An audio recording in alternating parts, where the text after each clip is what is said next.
So hello everyone. देखो इस video में हम बात करेंगे जो बेसिक मैथमेटिक्स है फिजिक्स का उसके बारे में। ठीक है, तो देखो बेसिक मैथमेटिक्स के हम जो सबसे ज्यादा इंपॉर्टेंट चीज होता है वो है डिफरेंशिएशन। तो चलो आज के लेक्चर में डिफरेंशिएशन और इंटीग्रेशन के बारे में हम बात करेंगे। ठीक है, पूरा डिटेल्स में बात करेंगे इंटीग्रेशन और डिफरेंशिएशन के बारे में। तो चलो पहले हम पढ़ेंगे क्या, डिफरेंशिएशन। ठीक है, ओके। तो पहले लिख लो कि आज का जो टॉपिक होगा, आज का टॉपिक कौन सा होगा, आज का टॉपिक होगा डिफरेंशिएशन। ठीक है, तो देखो डिफरेंशिएशन जो होता है मतलब क्या होता है, थोड़ा जो डिफरेंशिएशन का जो टर्म होता है वो कुछ रिड्यूस करने का टाइम होता है। ठीक है, रिड्यूस मतलब छोटा कर रहे हैं हम।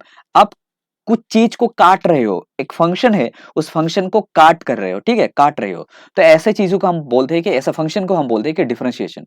ठीक है, तो देखो हम डिफरेंशिएशन के पहले जो डिफरेंशिएशन होगा उसके बारे में हम बात करेंगे कि अगर कोई भी डिफरेंशिएशन होता है, डिफरेंशिएशन का एक बेसिक फॉर्मूला होता है कि जो बेसिक फॉर्मूला है वो है, एक सपोज फंक्शन है। ठीक है, ये होता है ऑपरेटर होता है डी डी एक्स ऑफ, जो ऑपरेटर है वो कौन सा ऑपरेटर है, वो ऑपरेटर है x to the power n है। ठीक है, कौन सा ऑपरेटर है, जो ऑपरेटर है वो है x to the power n. तो ये जो ऑपरेटर है ना x to the power one n का डिफरेंशिएशन होता है, क्या होता है, n x to the power n minus one. ठीक है, ओके। तो ए हुआ डिफरेंशिएशन, कोई भी डिफरेंशिएशन होता है, अगर कोई भी एक फंक्शन है x to the power n होता है, एक एन का पावर इधर एक भी हो सकता है, एन का पावर वन भी हो सकता है, टू भी हो सकता है, थ्री भी हो सकता है, माइनस वन भी हो सकता है, माइनस टू भी हो सकता है, कुछ भी हो सकता है। ठीक है, तो उसका जो फॉर्मूला होगा वो कितना होगा, n x to the power n minus one.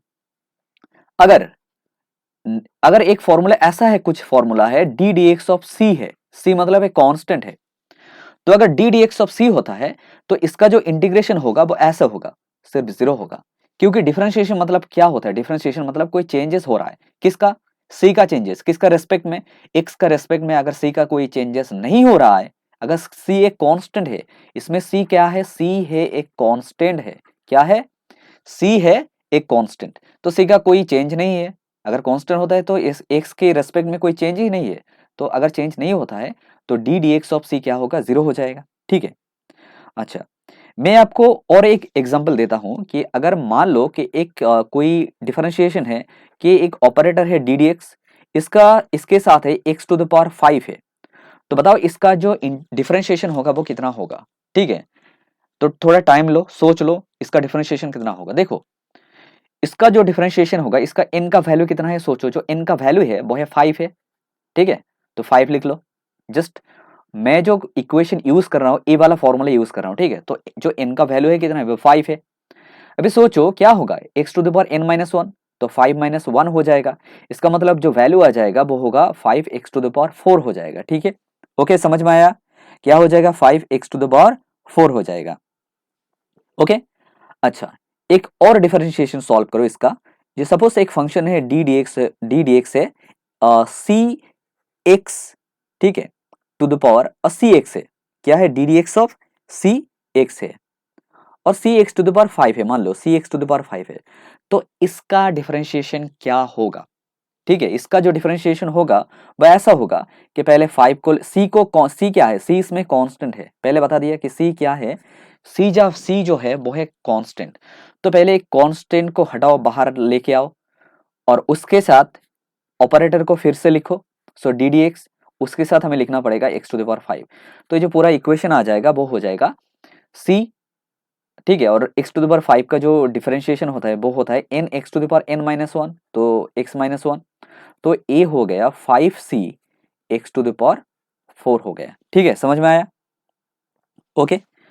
अभी मान लो एक डिफरेंशिएशन ऐसा कुछ है, ठीक है, ऐसा कुछ डिफरेंशिएशन है, और वो है D D x of c y. तो इसमें क्या है, जो सी है एक कांस्टेंट है और y कांस्टेंट नहीं है, y एक वेरिएबल वैल्यू है, कोई वेरिएबल है। तो अगर y वेरिएबल होता है तो c को तो पहले बाहर निकालना पड़ेगा। ठीक है, we need to take it outside. उसके बाद क्या लिखना पड़ेगा, डी डी एक्स, इसको लिखो, और उसके साथ क्या लिखना पड़ेगा, y को, क्योंकि y तो कांस्टेंट नहीं है, तो c into d D x, c into d y by d x हो जाएगा। ठीक है, सबको समझ में आया, अच्छा। ठीक है, अभी देखो ऐसा कुछ डिफरेंशिएशन है कि मान लो एक डिफरेंशिएशन है y, जो है y का वैल्यू दिया हुआ है ऐसा six x cube minus 12x⁴ है प्लस 5 है, ऐसा कुछ डिफरेंशिएशन है। तो कैसे इस डिफरेंशिएशन को हम सॉल्व करेंगे? तो देखो इसका जो फॉर्मूला होता है ऐसा फॉर्मूला होता है, देखो इसको, इस डिफरेंशिएशन को कैसे सॉल्व करेंगे हम, ठीक है। तो पहले देखो एक डिफरेंशिएशन, अगर ऐसा कोई फॉर्मूला होता है D D x of u plus v, ऐसा कोई फॉर्मूला होता है, तो इसका जो फॉर्मूला होगा, ठीक है, ऐसा कोई डिफरेंशिएशन है जो u भी है और v भी है, u भी वेरिएबल है और v भी वेरिएबल है। अगर वेरिएबल बोथ वैल्यू और वेरिएबल है तो ऐसा इसका जो डिफरेंशिएशन होगा वो हो जाएगा du/dx, ठीक है, प्लस हो जाएगा dv/dx, ठीक है। अगर इसके प्लस भी हो सकता है माइनस भी हो सकता है, तो ऐसा कुछ ऐसा फॉर्मूला हो जाएगा, क्या होगा, d D x of u plus v का जो फॉर्मूला हो जाएगा, सो वो हो जाएगा du/dx प्लस माइनस dv/dx, ठीक है। तो ऐसा कुछ है, ऐसा ही कुछ दिया हुआ है जो y का इक्वेशन दिया हुआ है, ठीक है। हमें इसको सॉल्व करना होगा, तो कैसे इसको सॉल्व करेंगे सोचो। तो हमें लिखना पड़ेगा कि भाई डी वाई बाई, इसका अगर हम डिफरेंशिएशन करेंगे कि भाई d y by d x का वैल्यू कितना होगा, हमें इसको सॉल्व करना होगा, ठीक है। तो कैसे इसको सॉल्व करेंगे, पहले d y by d x left hand side में लिखेंगे, उसके साथ डी डी एक्स को लिखो राइट हैंड साइड में, 6x³ को लिखना पड़ेगा, माइनस 12x⁴ को लिखना पड़ेगा, उसके साथ क्या लिखेंगे, 5 को लिखेंगे, ठीक है। तो ये जो हो जाएगा वो कितना हो जाएगा, वो हो जाएगा 6, ये 6 को बाहर निकालो और ये हो जाएगा, ठीक है। देखो D D x of x³ हो जाएगा, माइनस ये 12 है उसके बाद, सो फिर से डी डी एक्स ऑफ क्या लिखना पड़ेगा, क्योंकि D D x of common operator है, x⁴ लिखना पड़ेगा, plus D D x of, इसमें क्या लिखना पड़ेगा, 5 लिखना पड़ेगा। तो ये जो पूरा का पूरा वैल्यू हो जाएगा वो हो जाएगा, देखो x⁴ है तो हमें पता है फॉर्मूला क्या होता है n, x⁴n-1, सो 3 - 1 ये हो जाएगा 2, ठीक है। हमें तो फॉर्मूला पता है ना, कौन सा फॉर्मूला, मैंने पहले ही बता दिया कि ये वाला फॉर्मूला होता है, ठीक है। ये सोचो ये वाला फॉर्मूला हम यूज कर रहे हैं इधर, ठीक है, ये वाला फॉर्मूला, ओके ओके। अच्छा, तो अभी सोचो ये हो जाएगा 6 × 3 × x², उसके बाद 12 तो ऑलरेडी था, x⁴ का जो डिफरेंशिएशन होगा वो कितना होगा, 4, x⁴ -1 हो जाएगा, ठीक है, प्लस तो 4 - 1 कितना हो जाएगा, 3, ठीक है। 3 ही लिखना चाहिए था डायरेक्टली, तो मैंने इसको फिर से 4 - 1 लिख दिया, वो थोड़ा लिखना नहीं चाहिए। और ये तो कांस्टेंट है, तो मान लो कांस्टेंट का डिफरेंशिएशन क्या होगा, सोचो कांस्टेंट का जो डिफरेंशिएशन होता है वो कितना होता है, 0 होता है। तो ये जो पूरा का पूरा वैल्यू आ जाएगा वो हो जाएगा 18x² माइनस 48x³, ठीक है, प्लस 0। तो ये हो गया कि 18x², यही हुआ हमारा आंसर, ठीक है, यही हुआ हमारा आंसर, ओके। समझ में आया सबको, सबको समझ में आया, ठीक है। चलो अभी नेक्स्ट जो डिफरेंशिएशन है उसको हम सॉल्व करेंगे, कैसे सॉल्व करेंगे, देखो एक इक्वेशन है, ऐसा कोई इक्वेशन है जे y है, ठीक है, ऐसा कुछ इक्वेशन है a प्लस, ओके। अच्छा, इसको ऐसे लिखते हैं कि y का जो वैल्यू है वो है 5x³ है प्लस 2x, और इसके साथ है एक होल स्क्वायर। तो हमें फाइंड आउट करना होगा कि जो dy/dx होगा ना वो क्या होगा, जो dy/dx होता है वो क्या होगा, ठीक है। तो कैसे इसको सॉल्व करेंगे, देखो इसको सॉल्व करने का एक ही तरीका है, वो तरीका है, पहले देखो, पहले ये जो पावर है ना, ये जो पावर है, कितना पावर है, 2 है, तो पहले जो पूरा होल टर्म है इसका डिफरेंशिएशन करना पड़ेगा। तो देखो पहले हम पूरा का पूरा टर्म लिखेंगे, जो हमारा जो फॉर्मूला होता है कि डी डी एक्स ऑफ, पहले बता दिया x⁴n का फॉर्मूला कितना होता है, वो होता है n(x⁴n-1) होता है, ठीक है। तो देखो पहले जो फॉर्मूला होता है वो n का वैल्यू कितना है, वो है 2 है, उसके साथ क्या लिखना पड़ेगा, 5x³, ठीक है, 2x, और ये हो जाएगा 2 - 1, क्या हो जाएगा, 2 - 1। तो हमने क्या किया, पहले जो पावर का वैल्यू है, जो n का वैल्यू है, उसका हमने डिफरेंशिएशन कर डाला, उसके बाद क्या करना पड़ेगा, उसके बाद जो अंदर का टर्म है ना, जो इनसाइड टर्म है, इसका डिफरेंशिएशन करना पड़ेगा, फिर से हमें वो ऑपरेटर लेना पड़ेगा डी डी एक्स, उसके साथ क्या है, उसके साथ है ए 5x³ है, प्लस कितना है, प्लस है 2x, तो फिर से इसका डिफरेंशिएशन करना पड़ेगा। तो हमें तो मिल गया 2, 5x क्यूब मिला इसका, प्लस कितना मिला, प्लस मिला 2x, और उसके साथ जो इसका डिफरेंशिएशन आप करोगे, अगर आप करना चाहोगे ना तो क्या होगा, 5 को लिखो पहले, उसके साथ हमें लिखना पड़ेगा डी डी एक्स ऑफ कितना, एक्स क्यूब, प्लस 2 को बाहर रखो, ये तो कांस्टेंट है, उसके साथ हमें लिखना पड़ेगा डी डी एक्स ऑफ कितना लिखना पड़ेगा, एक्स लिखना पड़ेगा।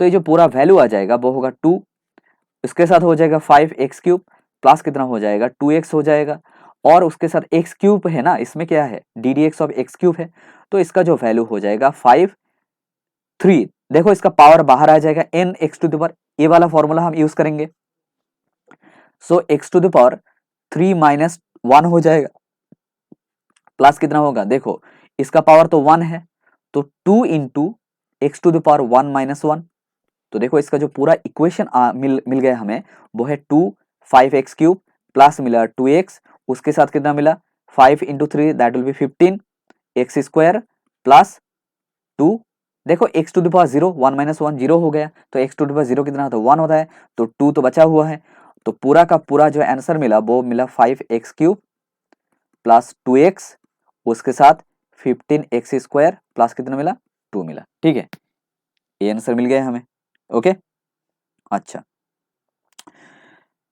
ठीक है, यही होगा, ऐसा ही बहुत सारा डिफरेंशिएशन हमें सॉल्व करना होगा। देखो फिर से मैं आपको एक देता हूं, ठीक है, सपोज इसका अगर मैं आपको बताऊं कि भाई इसका डिफरेंशिएशन कितना होगा, एक क्वेश्चन है, ए नंबर क्वेश्चन जो होता है, मैंने ऐसा दे दिया कि एक्स स्क्वायर वाई है कितना, वाई है एक्स स्क्वायर प्लस से 12 है, ठीक है, बी है कितना, बी है वाई इक्वल्स टू है x to the power 5 plus है एक्स क्यूब, उसके साथ है 2x, ठीक है, और सी है y है वो 2x टू द पावर 5 है, और एक्स स्क्वायर है उसके साथ होल क्यूब है, और डी है, जो डी इक्वेशन है वो है ऐसा कुछ है कि 2/5, y है 2/5 है, ठीक है, उसके साथ कितना है x टू द पावर, देखो 2/5 है, उसके साथ कितना है x टू द पावर